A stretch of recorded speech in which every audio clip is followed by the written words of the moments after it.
સેવા અને કથા રસ એ નિરંતર તમે પીતા રહેજો, એનો લાભ લેતા રહેજો. સેવાનો લાભ પણ દરરોજ લેજો અને કથાનો લાભ પણ દરરોજ લેજો. પણ કેવી રીતે? ધર્મમ ભજસ્વ. પેલા ધર્મ રાખવાનો.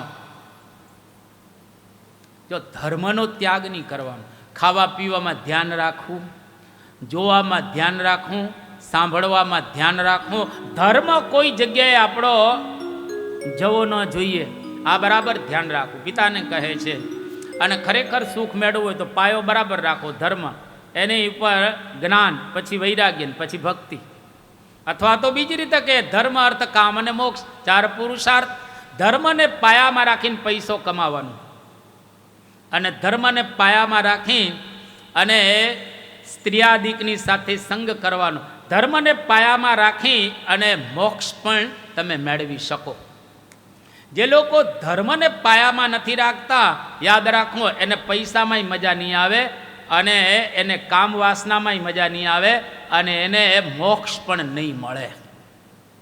એટલે ધર્મ બરાબર પાક્કો રાખવો.